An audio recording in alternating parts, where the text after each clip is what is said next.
All right, everybody, good morning. This is Steve Kress, and this is live from the barbecue department at Wannemakers, and we are located here in lovely, beautiful Downers Grove, Illinois.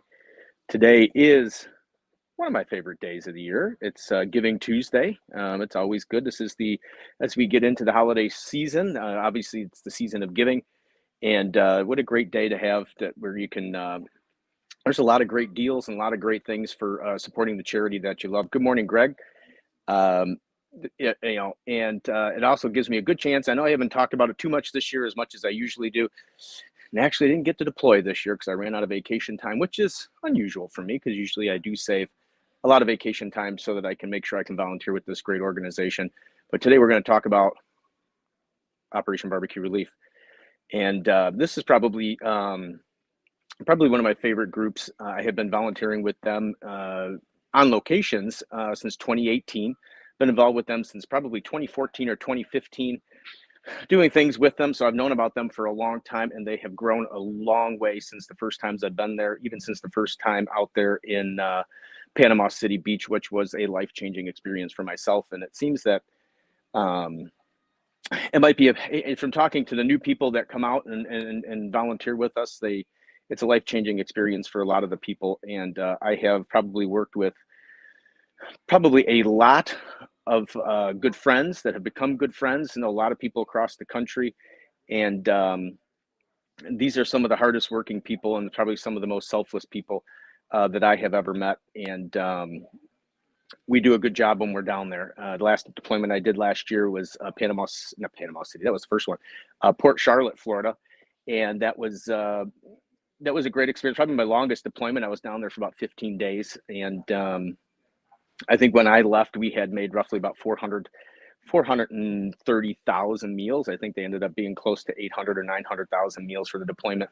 So we make food, and we make a lot of food, and it's come almost down to a science. And we're going to talk about them a little bit today. Today I have Brian on. He is the Chief Growth Officer for Operation BBQ Relief, and we're going to talk a little bit about Giving Tuesday and how you can donate. There is a special, and he's going to go over that, where there is a company that's actually going to help boost that donation if you make a donation today. But let's kind of go through everybody here.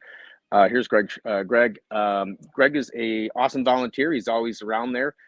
Worked with him in Port Charlotte. He was my assistant as I was and filling in, and he would make sure everything was ready to go in the morning there in Port Charlotte, which was fantastic, making sure I had all my Cambros ready to go, and trays and pans and all that other good stuff. And if I needed him to jump in on the buffalo chopper, he jumped in and did that. And so great all-around volunteer. Mike Lip, who I met also down in Port Charlotte, he's also local up here to the Chicago area. He was down there in Port Charlotte for quite a long time, and he is a great volunteer. I mean, he drove forklift, he drove trucks, he worked on the lines, and that's pretty much the name of the game when you volunteer, especially if it's a bigger operation. Everybody does what they can. Good evening, Steve. That must be, since he's saying good evening, that must be my friend Adam from over there in Germany. Adam, thank you as always for signing in. It is great to see you. And when I bring Brian on, Greg wants to make sure we explain how to donate step by step. So we'll do that. Greg will make sure that everybody gets covered. And this gentleman said, love the OBR family, and OBR pretty much is family. If you get to meet friends from all over the country and get to know people. And of course, this one, Morning Hollywood, I know who that is. Kelly, it is good to see you on this morning. So with that, let's bring on Brian and let's talk a little bit about Operation BBQ Relief. And let's see if we can get some people here to donate this morning and help support this great charity. Brian, good to see you this morning. How are you? I am great. Thanks for having me on, Steve. So obviously you're part of this great organization as I am. I do love it. I've done quite a bit of them. I think I'm on, next one will be number 7 or 8. I think I am close to, believe it or not, from the first one in Panama City Beach to the last one here in Port Charlotte. It's almost amazing at how fast it accumulates. But of those 11 million meals that Operation BBQ Relief has probably made over the last 11 years, I have probably had a hand in about 1 million of them. And that's when you sit there and you think about just from the suburbs of Chicago, and you sit there and you go around and you add up 1 million people, you touch a lot of people, and it hasn't been that long. It's only been 4 or 5 years that I've been doing it, and to be able to have and help out and touch the hearts of a million people, that's pretty awesome. So Yeah, it is. um, When you talk about that, Steve, I'm a big sports fan, right? And if you look at the average stadium, it's about 75, 80,000 people. And so really we fed 10, 11 of those stadiums, and that kind of really puts it in perspective. That's just what you've done. And then yeah, we're well over 11 million meals served as of this year. So it's a pretty cool opportunity for us. So why don't we do a little? Because obviously you can see. Obviously, I'm a retailer. I work here in the barbecue department here at Wannamakers, and most of the other people out there. Obviously, it's a mostly volunteer-driven organization. There are employees now. In the beginning, when I started, there were no employees at that time. But obviously, as everything grows, you have to create a structure, and you got to have people that are able to put their hands on the wheel 24 hours a day. And so there are some employees now, but where did you come from? What did you do? What got you involved in barbecue relief? And let's start from there. Let's see how you got into the whole thing, and what you did before you actually became an employee of barbecue relief. Yeah. So the co-founder and I, Stan, we've known each other for a long period of time. And in my previous life, I ran a large Kenworth conglomerate of dealerships. I was one of their vice presidents. So obviously, in that arena, you learn a lot. And I was very blessed to be around folks who really taught me how to run a business and all of those pieces to the puzzle, and how to work with people in the right way and so forth. And so I retired about just a little under 5 years ago. And then that gave me an opportunity to do what I love. And that's to go volunteer just as that becomes your family and so forth. So as we volunteered a lot, especially in Port Charlotte, like you were mentioning earlier, I was down there for about 23 days. I had to fly home because my daughter got married, and then I turned around and went right back. But I really watched the organization, and I started looking at it and going, man, there's so much more that we can do. And so I was giving some feedback to Stan, and just giving him some input here and here and here, and on really just processes, how I looked at it, how we could maybe be a little bit more efficient and so forth in some areas. Anyway, after many conversations, Stan and I agreed that I was going to come out of retirement and come work with the team. So I'm very blessed to be able to do that. As you know, when you deploy that one time, you get that wow experience, something that touches your heart. And once that's the case, it just gets in your blood. And I knew that my work life wasn't done. The man upstairs told me I needed to be back involved in something, and this is where he pushed me, and that's why I'm here. So, Excellent. Just in case anybody knows, if in Brian YouTube, you see me starting to flicker or flutter, let me know, and I'll try and switch back to Wi-Fi. And as Brian and I were talking in the green room, it's any given day as to how the reception will be here at Wannemaker. So sometimes the Wi-Fi is better than the cellular data, and sometimes it's the opposite. Let's go through some of the other comments here. Craig, he's on from LA. Craig, good to see you on. He's always a good follower of the show. This Facebook user, if you can, try to let StreamYard use your name. They're not going to send you anything. So at least we can kind of personalize and know who we're talking to. Sorry if you did do that and that StreamYard's not working right. That's fine too. But he said, "Hello, cowboy. Nice to see you, Brian." So yeah, everybody. We were just talking about that. I'm a little jealous. I should have had a hat on today, or a cowboy hat, to match Brian's greatness. it's winter time. So in the wintertime here in Kansas City, you wear the hat. It's nice. Yeah, well, it is cold today. I do have to find a way to get a hat. So let's talk a little bit about today, because now you're in the growth officer. You do a lot with the marketing and all that other stuff. And today being Giving Tuesday, today is a great day that if you haven't given Operation Barbecue Relief any kind of a thought or any kind of consideration, today might be the day to, one, if you don't want to volunteer, you can donate. If you don't want to donate and rather donate your time and do stuff, then we'll go over how you can sign up as a volunteer. But let's talk a little bit about what's going on with Giving Tuesday, because I know there is I don't want to say a special, but there's kind of a thing that you worked with a company that's willing to help out to make sure that to maximize that donation. Yeah, so the company is called Thrivent Financial, and they're a nationwide organization with well over, I think it's like 3 or 4 million members throughout the United States. And they reached out through us here in Kansas City and just said, hey, could we meet? And they're a charitable-based foundation.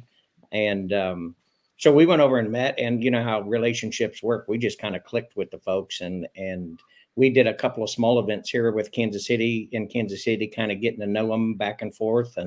And so we are so proud that they've named us their Giving Tuesday sponsor. And so basically, if you give $10, they're going to turn it to $15. If you give $100, they're going to turn it to $150.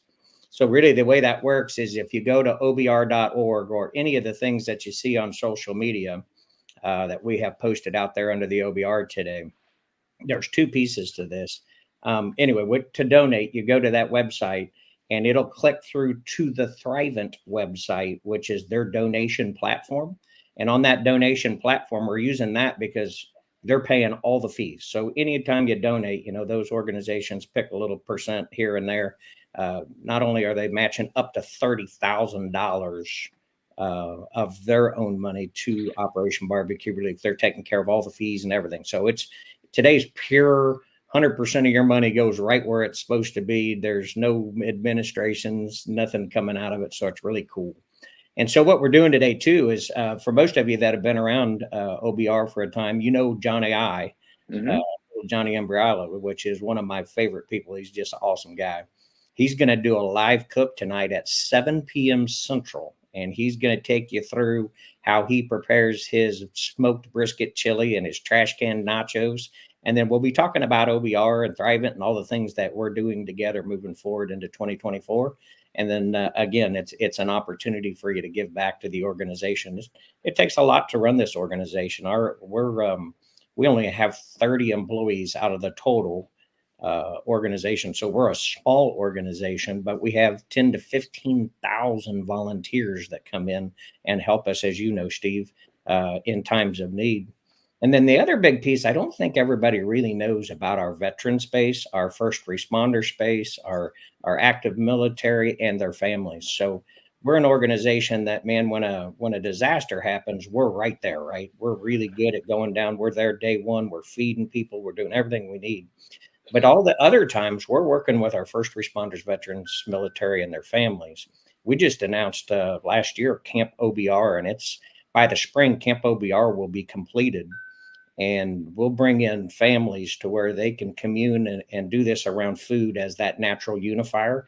Our goal is to try to bring families back around the dinner table. When you and I were kids, you didn't miss dinner.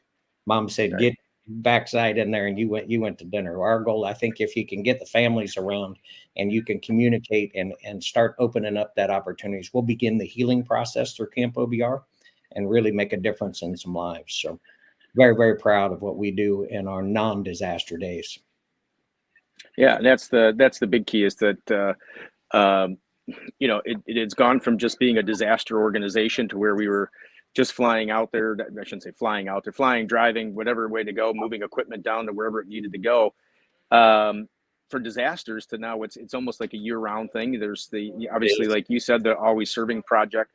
There's Camp OBR. I know that I don't know how many they did last year, but I know that they do like the barbecue basics. That's out there. So the organization has grown to where it is a year-round, very versatile organization. That it's not just volunteering.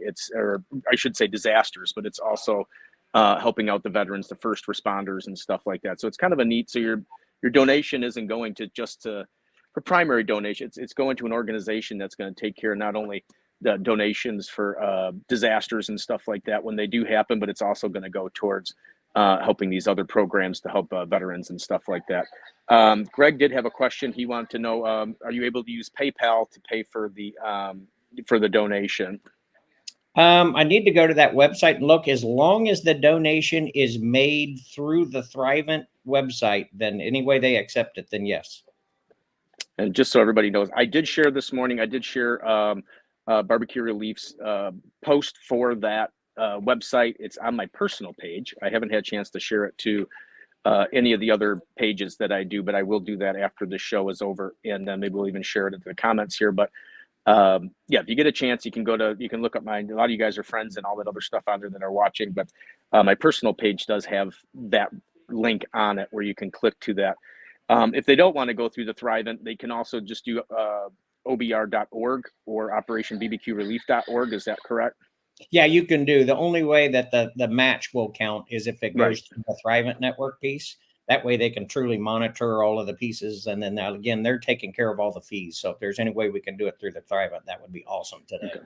We want to make sure they give us all their 30,000 that they possibly can. And they want to do it too. It's a goal of theirs. They want to make sure they give us the 30 grand. So it takes a lot of money to run this organization. So it'd be nice to go through that 30,000 before we even get to Johnny I's show tonight. So that would be really awesome. If we could do that. I checked a little bit ago. We're at 40, just about 42, a little over 42,000 raised so far just today. And it's early. So we're very, very hopeful that we can get up into that $60,000, $90,000 range today. Nice. Well, if anybody's watching and you can take a chance, go take a little quick look and donate, share out this show if you want, so that people can kind of see and learn a little bit about Operation BBQ Relief. Mike Lipp also said he loves how OBR now does so many Blue Sky Day events. And we just recently had one here in the Chicago area. It was down in, I believe it was down in the Joliet area. I think we did something with veterans. I think that was on November 11th. So yes. There are little different events. You don't have to travel all around the world. Like, I shouldn't say around the world, but all around the country, like I do. But there are local ones. I know, obviously that one. There's been little ones. I know last year I did. Sonny Lynn and I did up at Weber headquarters. We did a Thanksgiving Day event up there at Weber headquarters. So there's little ones like that. The Windy City Smokeout always comes to mind. They're always looking for volunteers for that. Yep. To help do stuff. So there is other things you can do if you want to volunteer, which that you can do by going to obr.org, and if you want to sign up as a volunteer, which I highly recommend if you haven't done, especially if you're into barbecue. And as you can see, Brian is former in the trucking industry. I'm obviously not a pit master. I work here at Wannemakers in retail, and you can do it. I work the pits, I work the line, and I sauce, and I carry things around. So there's tons of things you can do. You don't think that you have to be a barbecue pit master to be a volunteer with Operation BBQ Relief. You can be just about anybody. So there's so many pieces to that puzzle, Steve. That's such a great point. I mean, there's so many things that need to be done, even just handing out food, right? So you could expo food out to our trucks that take it out, or you can go out into the affected areas and hand food to those in need. There's a million things that have to happen when we're on a deployment. So. Yeah, and I noticed that in probably more in Port Charlotte. It's actually kind of nice. The BBQ Relief has gotten back into doing a little bit more of having their own distribution sites. In the past, we've relied on a lot of other organizations, and we still do, to help donate, get the food to the people. But they've done a lot more of their own setting up sites. So there are things where you can go and, like Brian was saying, where you can go and actually hand out the meals. That's where you get the. I don't do a lot of that anymore, and I'll just tell you basically why. It can be, and because I did a lot of it in Panama City, because the way the camp was set up. But it can be a very you're on the front lines of emotions. You will get hugs, you will get thank yous, you will see faces that you have never seen in your life, and it will actually make you rethink of how maybe you go back to life and how you look at things. It can be a very emotional thing. And I know sometimes, even on deployments, they don't let you go every single time. They let you go every other, because it can be such a strong emotional thing that it can tear at you and just make you realize what goes on out there during a disaster that you don't see on TV when you're actually, in their experience, because you actually get to touch people's lives, and they're going to give you back emotion. Because they are just so thankful that you are there. And it is, like I said, it is life-changing, and it's rewarding if you do that deployment thing. And we are changing a lot of lives just with one barbecue meal. And that's kind of the big thing is that they're touched just by that barbecue meal. So one quick question before you respond. Greg was wondering, are they planning to start doing some of the smaller events in Georgia for the vets at the VA hospital? And other things, he says as well. Yeah. So we are currently laying out our 2024 schedule. We do an enormous amount of small events throughout the year. And so I know we have some of those on the schedule. We'll just have to look and go through and make sure we can, we have enough people and enough equipment and timing to make sure they all work together. But we spend a lot of time with our veterans in 24. And I look at disasters. We probably spend about 30% of our time disasters. Hopefully it's 10 or 20, right? We don't want that to happen, but when it does, we're there. So as we focus more on that 70%, you'll see us more at the veterans hospitals and doing veterans events and really trying to include their families with the camp and the other pieces that we're doing. So, and then the big one this year was we did it. We have done the Bahamas. So at one point, BBQ Relief actually worked down there in Fort Lauderdale. That was a bunch of years ago. Where they were actually airlifted food into the Bahamas. Most recently this year, we actually worked with some of the restaurants out there in the Hawaii area and were actually out there feeding people. And from listening to some of I had a area coordinator call, I think a couple of weeks ago, and they said that one was really emotional, and it was a real good one. But we have BBQ Relief it went to Hawaii, and the biggest one probably this year was I believe Live Oak down there in Florida. Do we have a final meal count from Live Oak? Do you know that off the top of your head, or roughly around? Yeah, it was just over 326,000 meals we served in just about 3 weeks on the ground there. That was a tough one because, the affected area didn't hit a major metroplex where there was a lot of folks impacted. It was really spread all across, I would say 100-mile, you go 50 this way, 50 that way, 50 miles another way. And so that's where our food trucks really came in. We could deploy food trucks every day. And obviously American Red Cross came in and got food from us. A lot of folks helped us distribute, but 326,000 meals. And then, you mentioned Hawaii.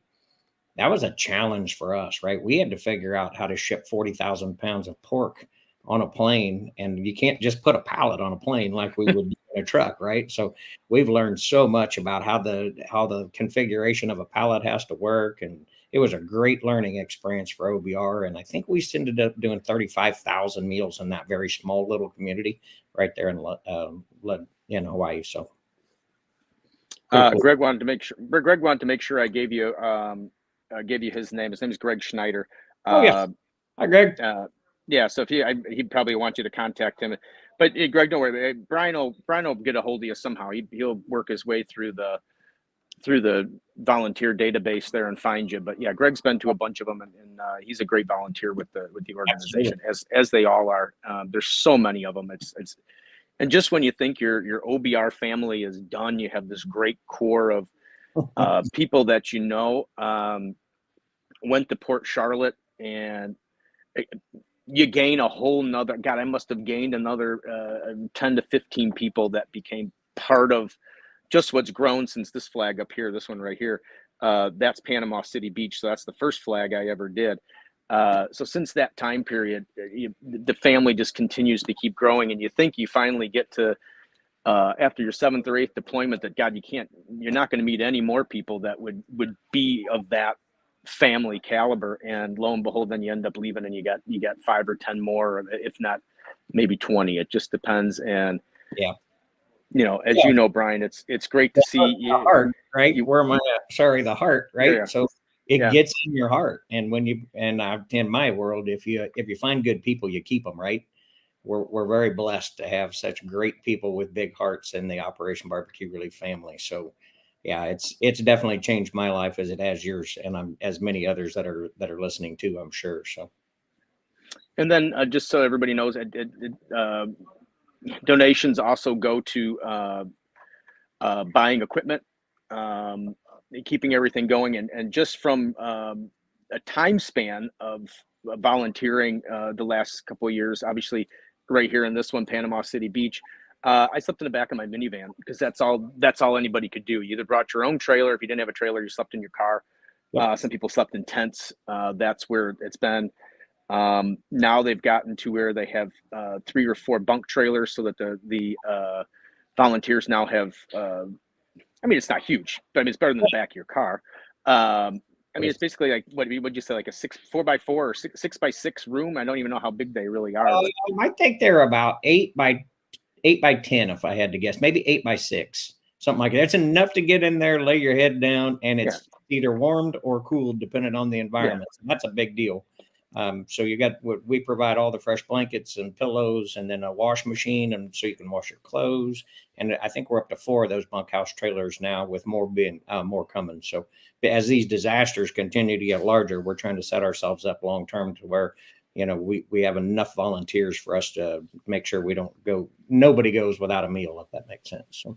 Yeah, so it's, if you do end up going the volunteer route or donation and volunteer route, when you do go to these deployments, now obviously you can't just show up on site and expect to have a place to stay. You have to do, you have to go through, I like to call it the OBR hotel. You do have to make sure you contact OBR and say you're planning on going down there and you need a place to stay, and they can make sure that the bunkhouses, there's room in there so that everybody is accounted for. And Yeah, it is kind of neat. They do run it that way, like a hotel a little bit. Well, we're very, very conscious, right? So if you're going to volunteer your time and drive all the way across, we want to make sure you're being fulfilled and the needs there, right? So if I have too many volunteers and somebody's standing around, that's not a good use of your time. So the easiest way to do that is, you know, we have a volunteer app. And so you can go to obr.org, download that volunteer app and register, get all that in. And then it'll tell you every single deployment we do, whether it's a small thing, as someone mentioned earlier about a VA hospital, it'll give a notification to absolutely everybody that's on the app. And if you decide you want to deploy, you can just hit the button. It'll go through a process, and then we'll reach back out to you. And though I will mention, on the big deployments, you might have a delay because we may not have sleeping room yet. But if you still can give us that time frame where you can go, then as soon as sleeping arrangements open up, we'll move you in. When someone else moves out, we'll move someone else in. So be patient with us. But again, it's extremely important that you got a place to lay your head. And if we can help with that, we sure want to. And then as Greg wanted to reiterate, they do have the showers and laundries as well. They did buy a shower truck a couple of years ago that actually has a laundry room in it. I always kind of keep going back to Panama City here. Panama City, when we were there for a long time, I did 2-week-long stays there. There it was, you relied on the local community. Sometimes there would be people that came in that were volunteering local.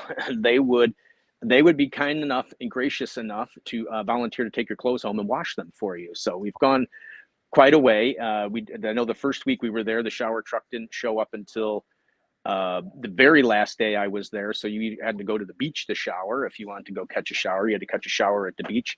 And then it slowly progressed from there. So the volunteer experience has improved drastically since the first time I volunteered. And Greg also wanted to make mention that OBR does also do anybody that's going to stay on site, and pretty much anybody that's going to volunteer, period.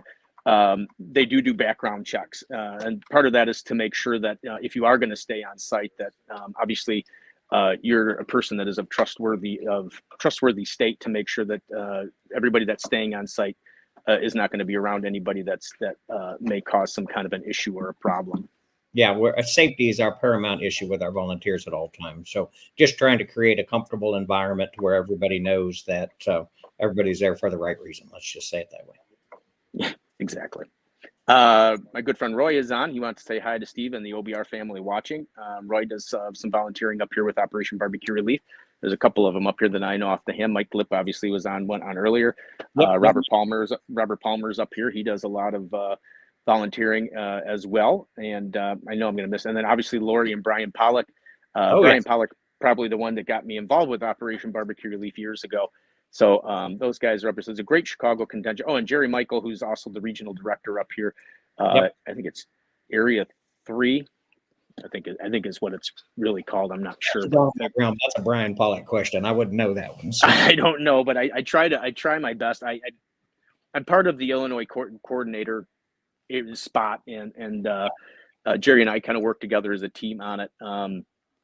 But I try my best, and obviously working full time, I try to pay as much attention to OBR as I can. But obviously, I have to run the empire here, and that takes a little of my time. So I do try my best to keep up. And I know we got a Zoom meeting next Tuesday, so or next Wednesday, I should say. But But yeah, so again, this is Giving Tuesday. If you can get a chance, I wish I had that thing, but do that website again, Brian, just so if people want to take a little break here or something and pop onto that website and So uh, make a donation.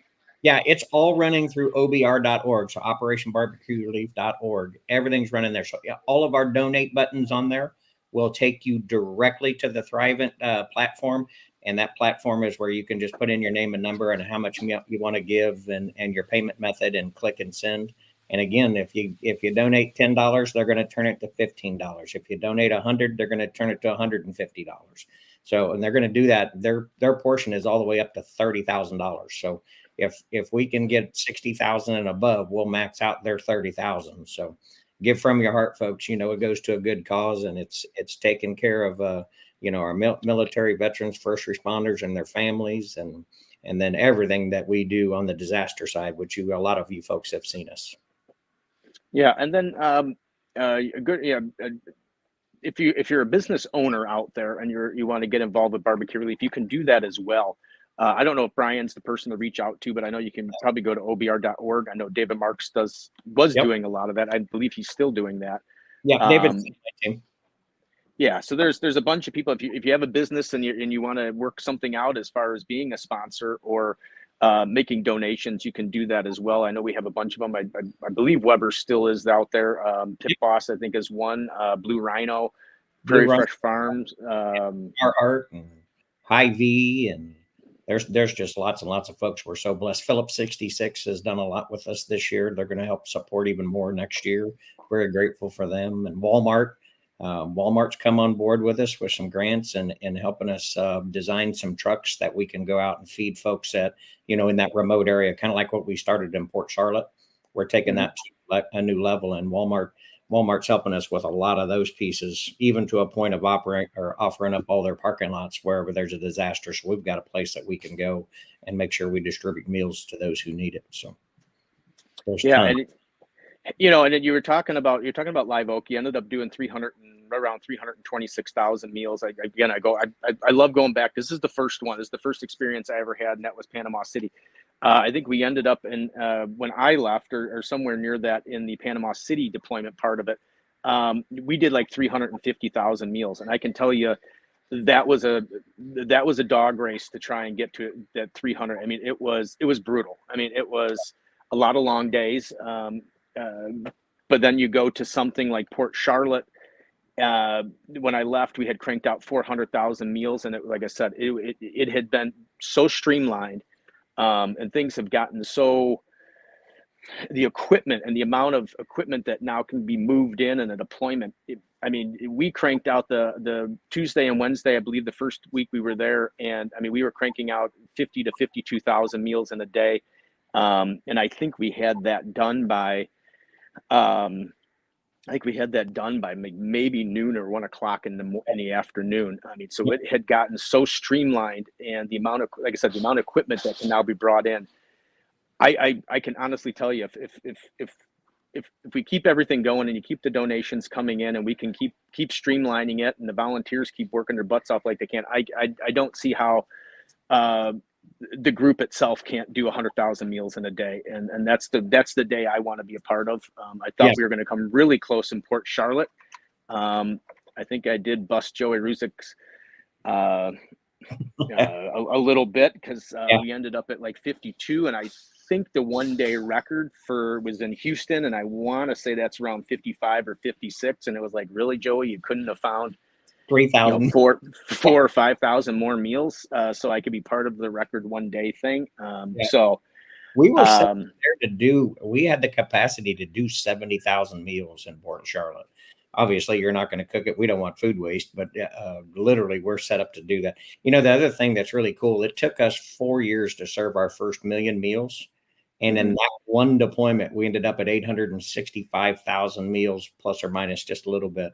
So we almost did 1 million meals in one deployment. So that's how far the organization's come since we began to where we're at today. That's a pretty cool trend. And then let's talk a little bit. I'll let you do the story. I usually Stan or Will or Ron to do their story, but we talk about the beginning, and It is, now that you look back onto it, it was a heartless beginning, and I shouldn't say heartless, but I mean, I guess a giving beginning. Um, that How it all started. Yeah. There's a really cool thing that Stan just put up on the social media. He does it better than I do for sure because he was there, right? So Right. literally the guys were preparing to go do, a cook contest and so forth. And that overnight, that Joplin thing hit. I think it was 5 o'clock the evening prior to. And you know how I call it the man upstairs. Everybody else has their own gig, but you're Stan kept trying to go to work, and he couldn't go to work. And finally, his wife going, "Just go to Joplin. You know that's what you got to do." So they started making phone calls, and they pulled some pit masters together, and everybody went to Joplin. And if y'all don't know Joplin, that's a small town in Missouri, and then EF5 ripped through there. And I'm telling you, we had stores there, so I was there not with Operation Barbecue Relief, but on my own, just trying to clean up the mess, and it completely wiped out that town. Wiped out that town. And so they got boots on the ground. They served what meals that they had, pre-prepared and so forth. And then grocery stores and people kept coming out of the woodwork going, "Here's more food, here's more food, here's more food." And we kept cooking and kept cooking and kept cooking. And the need was there. That time there was not a distribution. We were literally handing food out to individuals in the disaster area, in the impacted area. And it opened up the heart, and it opened up the mind, and we determined that I think we did 120,000 meals on our first deployment, not knowing what we're doing. Now we could cook, but we had no process of how we were going to do anything, and it just kind of happened. And then when everybody came back, it's like, hey, we could be there day one, as to where a lot of the big organizations takes a week or better for them to get in and get set up and get that done. But with our size and what we do, we can get a hot meal in the hands of somebody on day one. And so we found that there's a little gap there that really created a niche, if you will, for Operation Barbecue Relief to get started. So we did. And here we are 12 years later and over 11 million meals. It's a pretty cool story. It is a pretty cool story, I've asked Stan before, did he ever think that, when he was standing there in Joplin, that you're talking about Port Charlotte, how hard they busted to do that 100,000 meals in those days when they weren't expecting it. And then to sit there in Port Charlotte where you had just dealed out 100 and let's just round it up just to an even number to 150,000 meals in a 3 or 4 week period. He said, it's just unbelievable. It's just to think that back then, to be able to do the amount of help that we can give, and it's just unbelievable to think that would actually become a reality and be around this many years later and still functioning. And a lot of it has to do, as he always would say, it has to do with the heart of the volunteer, and it does, and it does, and a lot of them are on here today listening, and it's a great group, and like I said, it keeps growing more and more. I can't stress enough that please make a donation to do it, or if you want to, please look to volunteer. One area we didn't talk on, and maybe you can highlight just a little bit. You don't even have to do any kind of on-site work. There is a whole, I usually call it like the shadow OBR, because it's people behind the network that you don't see too often, but they're the ones to make sure that when you apply to volunteer, that your time gets approved. They help you make sure that you got the bunkhouses. So there's kind of like that whole part of OBR volunteers that you don't really ever see. You hear names, sometimes you see them on site, but more than not, they work behind the scenes, and they're an amazing group. So why don't you explain a little bit, if you can, some of the little bit of the behind the scenes OBR. So one of those really is our virtual volunteer group, right? So think about somebody having to organize and figure out who can come in and what bunk space we have and all of those pieces to the puzzle, right? So we have a whole team of virtual volunteers that manage pretty much the site, not the actual site itself, but all the going ons behind the scenes of the site. One of our supporters, as an example, is Airlink, and on the big disasters, right? Who's going to book all those flights, and how they provide us flights during disaster to a certain degree. And so who's going to book all those flights and make sure somebody's picked up, because it never doesn't seem like the airports are just 5 minutes down the road from where we're at. Sometimes it's 35, 45 minutes, hour and a half away. That's what it was. We had to fly into Jacksonville for the Live Oak deal. So a good hour and a half away, or hour, whatever it was. And then, how you get from point A to point B. And then when you get there, who's going to be there to check you in and make sure you're comfortable and you've been greeted and know where you can go have a place to sleep, and all of those pieces to the puzzle. So we've got a whole group of folks behind the scenes that really orchestrate, our social media folks and all that, getting the word out there. You never get to see those folks, but they're busting their backside day in and day out, making sure that the information that we put out is accurate and our just IT. You show up at a disaster, right? There's no internet. Well, we have a whole team that comes in, and with Verizon that helps us. And next thing you know, there's towers in the air, and we've got hotspot right on our deal, and everybody's got internet to where we can function and do what we have to do and communicate with our folks. Another big person that's helping us with that is AWS is coming on with us now. They just showed up in Live Oak for the first time, and they brought in their trucks, their Amazon Prime trucks, to help us take food out into the deal too. So our deal's growing. And the cool thing about it is, we set up some goals for the organization the beginning of 2023. And so this just kind of happened. You mentioned that early, Steve, right? I don't think it was a planned deal. Next thing you know, we found a need, and next thing you know, we're doing millions of meals. Where our goal is to make sure that Operation BBQ Relief is a long-term sustainable organization. So long after I'm gone and Stan's gone and the group that started, it's all gone. We don't want this to go away. We want it to carry on.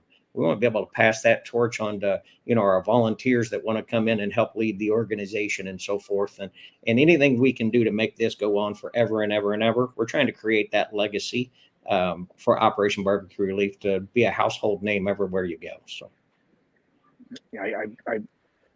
I wish I could take over the organization, but unfortunately, I think I'm a few months older than Stan, so I don't.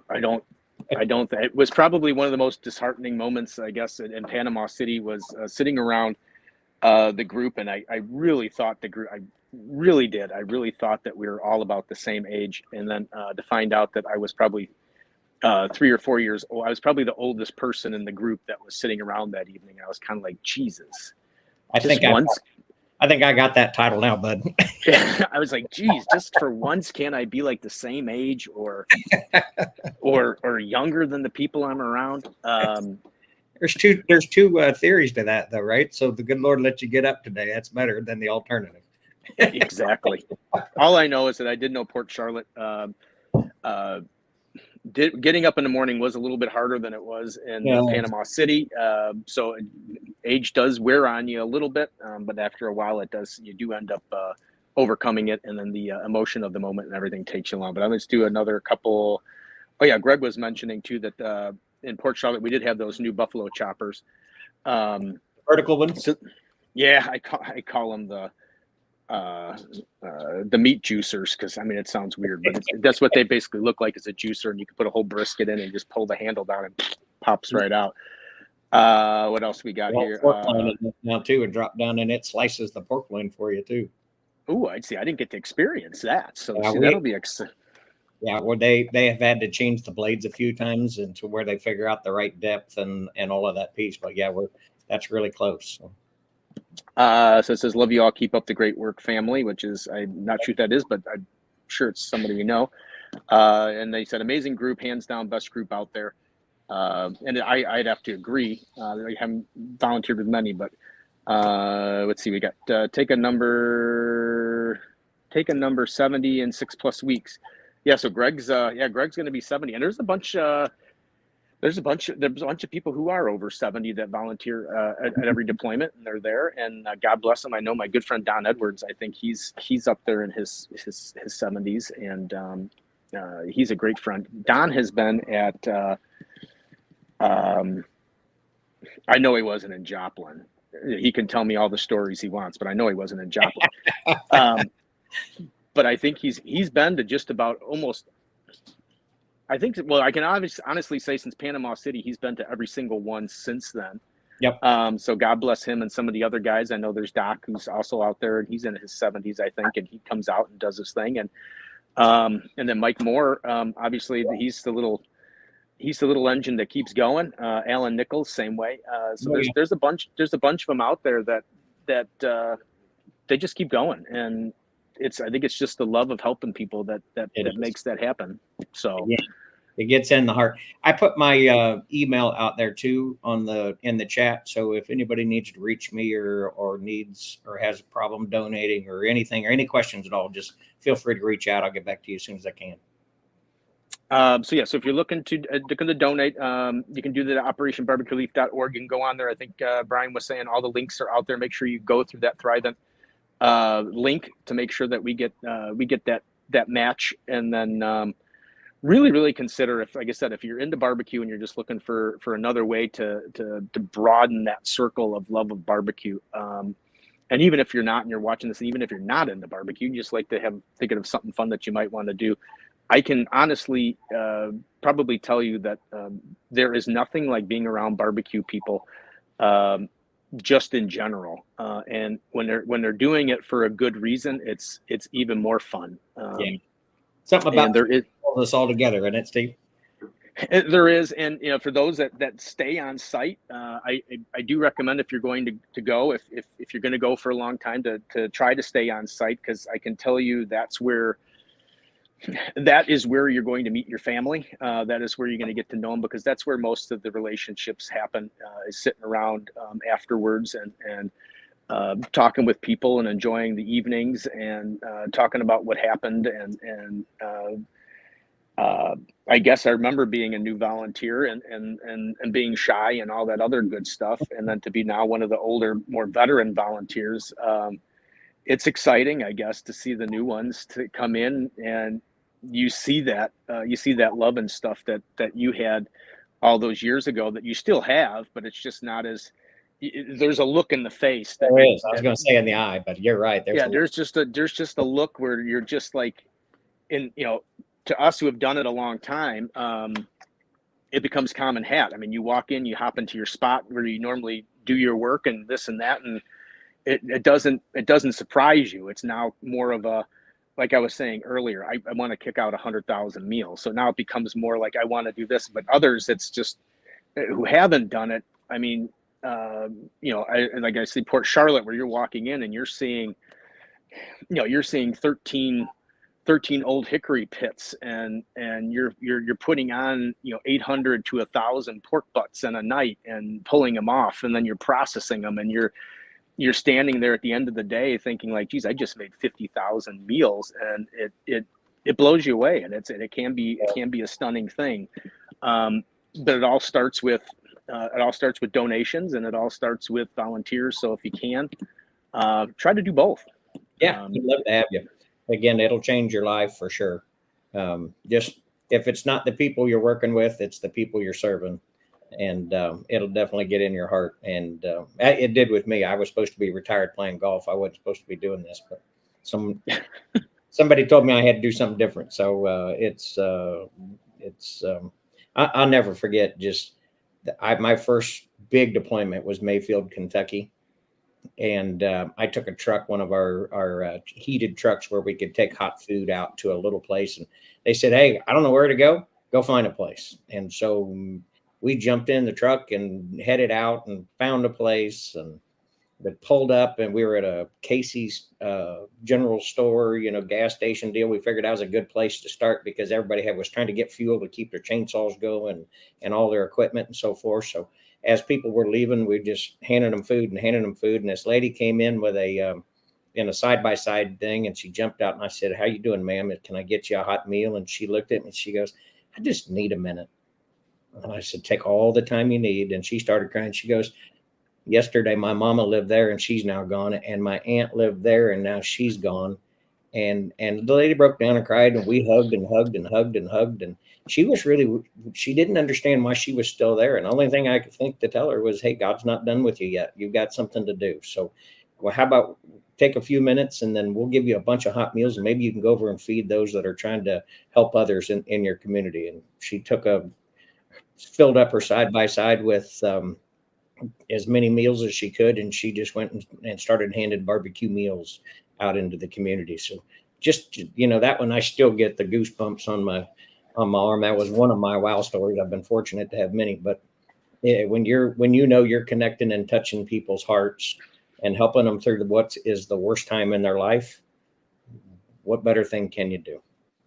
Yeah, I go back to, like we always talk about whys and moments and stuff like that when you're at OBR. And I always go back to Panama City Beach, obviously, again, being the first. And at that time, the Pinellas County Sheriffs had a line set up in our parking lot. We made food and they were handing out MREs and some other stuff. So I would go over there when we were in between meal processing and help do that. Sat there doing it for the day, and again, it's the blank faces. It's the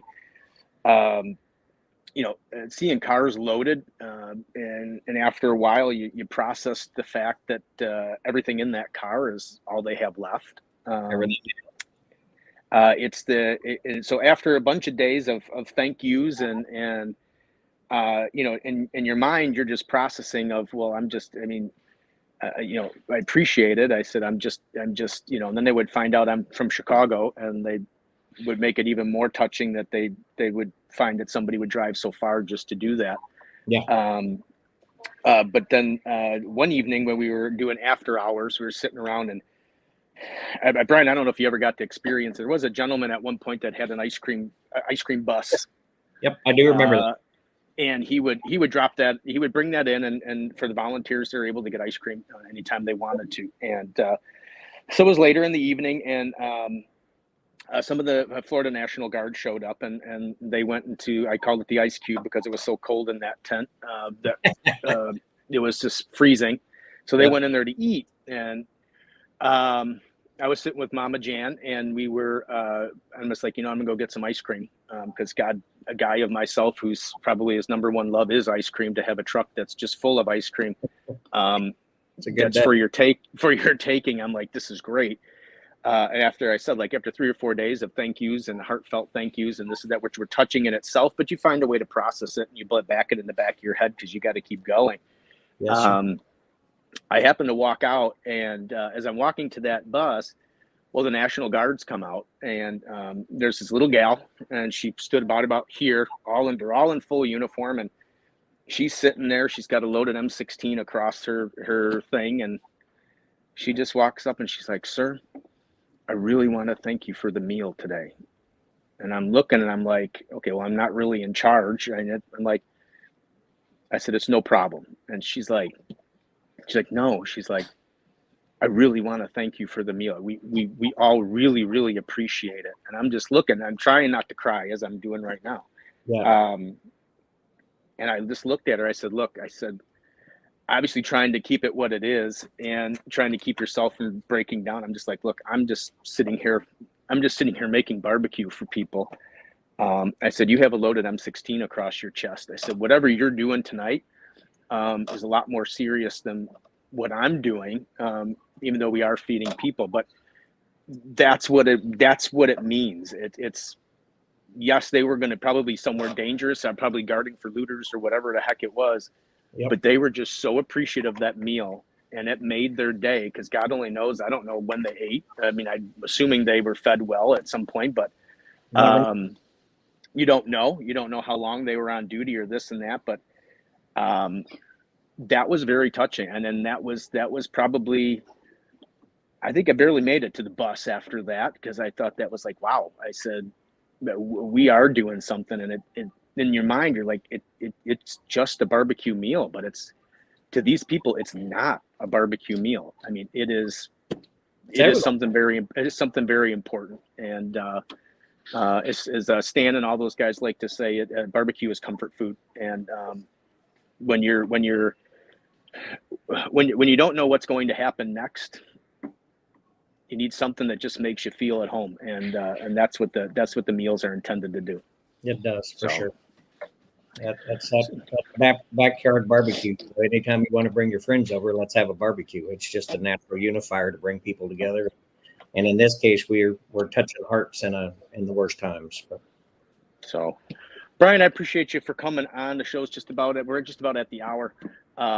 And believe it or not, an hour just flew by. Yeah, it did. Thank you for coming on. Hopefully we reach those numbers.